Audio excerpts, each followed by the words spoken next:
Chers amis, chers camarades, bonjour. C'est bien comme ça, on a la pêche, on montre au gouvernement qu'on n'est pas fatigué, on est toujours là.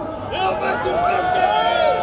Après plus de 2 mois de mobilisation, des salariés, des jeunes, des privés d'emploi et des retraités, la mobilisation se poursuit et s'amplifie, comme le montre la journée de mobilisation d'aujourd'hui. Tous ensemble, ouais! Ouais! Tous ensemble, ouais! Ouais! Tous ensemble, ouais! Ouais! Tous ensemble, ouais! Ouais! Tous ensemble, ouais! Ouais! Tous ensemble, ouais! Ouais!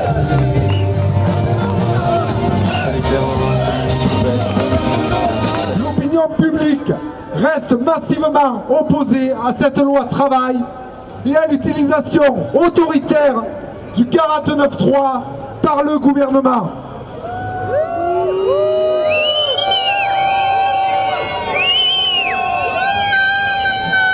L'intervention des forces de l'ordre pour faire débloquer des raffineries ne réglera rien. Au contraire, elle renforce la détermination des grévistes et des opposants à cette loi, preuve en est encore aujourd'hui. À cet égard, il est proprement scandaleux qu'un gouvernement qui n'a de socialiste que le nom ose stigmatiser à ce point les salariés grévistes qui expriment leur rejet de ce projet de loi rétrograde et dangereux pour notre démocratie.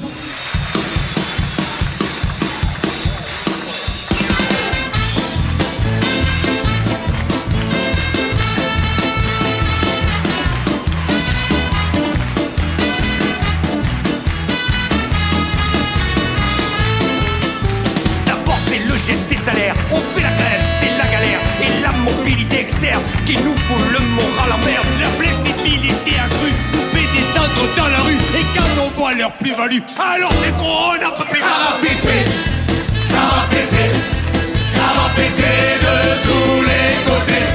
Ça va péter, ça va péter, ça va péter, on va les ouater.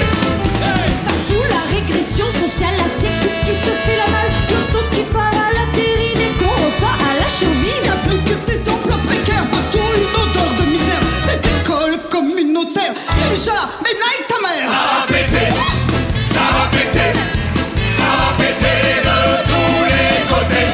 Ça va péter, ça va péter, ça va péter, on va les ouater.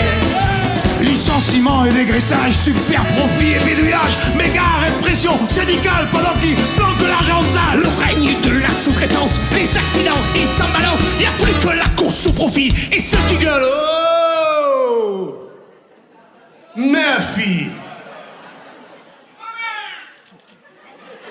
Ça va péter. Ça va péter. Ça va péter de tous les côtés. Ça va péter. Ça va péter. Ça va péter. On va les ouater. Ça va péter. Ça va péter. Ça va péter de tous les côtés. Ça va péter. Ça va péter. Ça va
Pour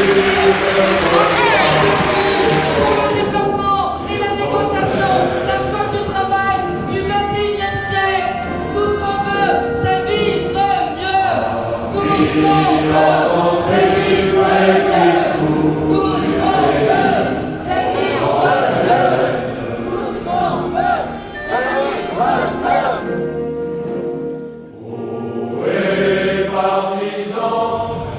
Tu voudrais demander quoi au président? Il ne répondra pas de toute façon. Il n'a pas le temps. Et moi non plus. C'est qu'on le prend pas. Un jour dans mon immeuble, il y a une panne de courant. Il faisait déjà nuit, j'ai râlé. Et merde que je me dis. Ah bon? Chez vous aussi? Qu'on me répond. Ouais, ça doit être tout l'étage. Vous avez des bougies? Non? Vous vivez ici depuis longtemps? Pour ainsi dire depuis toujours. Je vous avais jamais vu. Ah, on n'a jamais le temps. Pas le temps d'en prendre, oui. On devrait s'organiser des coupures de courant plus souvent. Justement, pourquoi ne pas le couper le courant? Pourquoi on ne le fait pas? Quelle est cette chose qui me retient, qui me fait peur, qui m'empêche de dire non, de me dire aujourd'hui, j'irai pas, je ferai pas? Pourquoi si peur de m'arrêter, de prendre le temps, de poser un regard pour poser des questions? Qu'est-ce qui m'oblige à être là et pas dehors?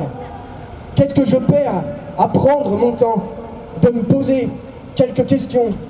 Pourquoi toujours courir, toujours plus vite? Libère mon temps, arrête-toi, 5 minutes, qu'on vérifie si tout va bien. Ça n'a pas l'air. Posons-les ces questions. Pourquoi 49.3? Pourquoi CETA TAFTA? Pourquoi une lettre de cadrage du MEDEF? Qui est-ce qui décide? Pourquoi demander à des chômeurs de faire des économies? Pourquoi faut-il être rentable? Pourquoi la dette? Qui m'a prêté de l'argent? Quand? À qui profite le profit? Qui sont les véritables profiteurs? Pourquoi est-ce normal d'avoir peur? Pourquoi l'état d'urgence dure-t-il si longtemps? De qui vous avez peur? Pourquoi doit-on gagner une vie qu'on a déjà? Pourquoi faut-il gagner?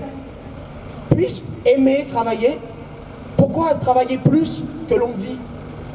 Quand le travail a-t-il cessé d'avoir un sens en dehors de toute valeur monétaire? Et pourquoi même l'enfant doit-il vivre au rythme de la journée de travail? Combien ça coûte? Combien ça coûte de rêver? Pourquoi je rêve d'argent? Est-il vrai qu'il faut arroser l'espoir avec de la rosée?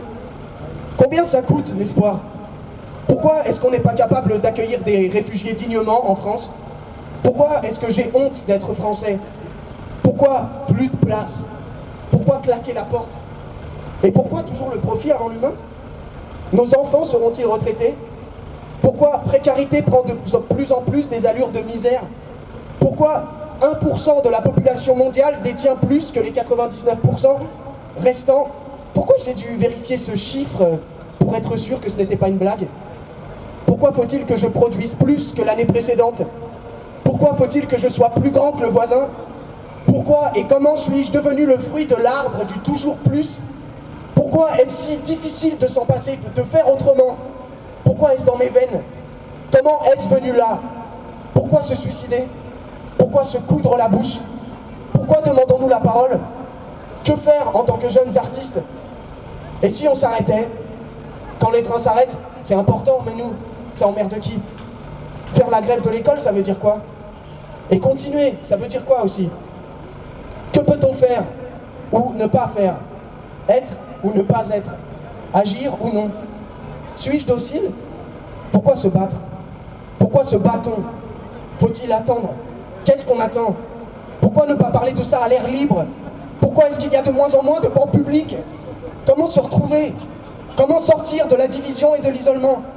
Et pourquoi toujours le profit avant l'humain? C'est quoi la démocratie? Est-ce que c'est grave?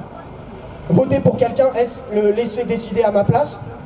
Quelle question pour vos réponses? Pourquoi on n'arrive pas à cibler une problématique? C'est quoi le problème? Pourquoi on ne comprend pas? Pourquoi a-t-on peur de ne pas savoir? Et que fait-on de ceux qui n'arrivent pas à suivre? Pourquoi introduire par... C'est peut-être une question bête. Qui choisit quand c'est bête? Pourquoi de plus en plus d'antidépresseurs? Pourquoi Pourquoi les politiques ont tous le même âge? Pourquoi l'Europe déjà?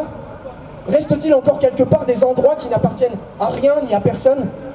Où sont les vaches et les chèvres sauvages? Jusqu'à quand les abeilles? Comment planter des courgettes? Et d'ailleurs, qu'est-ce que j'ai dans mon frigo? Est-ce que je mange bien? Ai-je assez pour bien manger? Pourquoi la pastèque sourit-elle sur l'étalage du marchand? Et pourquoi toujours le profit avant l'humain? Pourquoi j'oublie tellement? Pourquoi des murs au bord de l'infini? Pourquoi matraque répond à slogan? Pourquoi gaz répond à chant? Est-ce que les lacrymos demeurent le seul moyen de nous arracher des larmes? Quand est-ce qu'ils vont finir les travaux? Pourquoi ces questions semblent être celles d'un enfant? Pourquoi peut-on présenter ça comme ça au président? Y a-t-il une forme particulière à adopter? Si la mise en page n'est pas correcte, serons-nous lus, entendus? Est-ce que tu m'aimes? Pourquoi c'est si dur le changement? Pourquoi j'en ai marre? Pourquoi tant de pourquoi? Ça me fait peur de me poser des questions. Ça te fait peur que je m'en pose? T'en as pas marre d'avoir peur toi aussi? Et pourquoi personne n'entend? Quand est-ce qu'on arrête de faire semblant? Est-ce qu'on peut se regarder dans les yeux? Tu t'appelles comment? Pourquoi veux-tu être président? Est-ce que parfois tu t'écoutes respirer?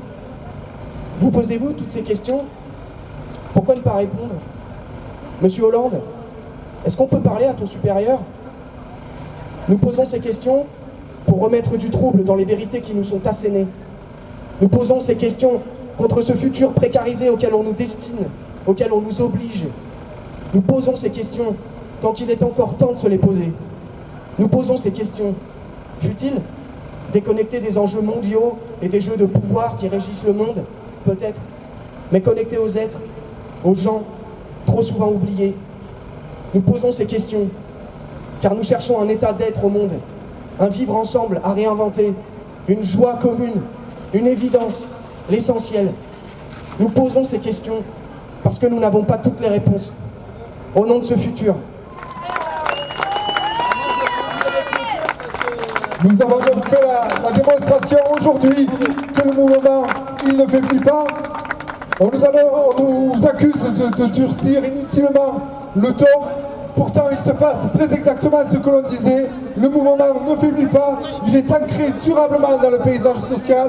Et je pense qu'il serait sage que le gouvernement, que les décideurs entendent cette jeunesse, entendent les salariés, entendent les retraités et répondent à leurs exigences, non seulement du retrait de cette loi, mais de pouvoir construire d'autres alternatives et de donner un code de travail plus protecteur, de donner les moyens de travailler mieux et de travailler tous. Je vous remercie. Rendez-vous dès les prochains jours pour de prochaines initiatives sous toutes leurs formes. Bien sûr, les manifestations, les arrêts de travail, les initiatives de blocage de l'économie, etc., etc. Rendez-vous aussi le 14 juin pour une manif nationale et des initiatives, y compris un territoire. Merci à tous, on ne lâche rien, on continue, unis, solidaires.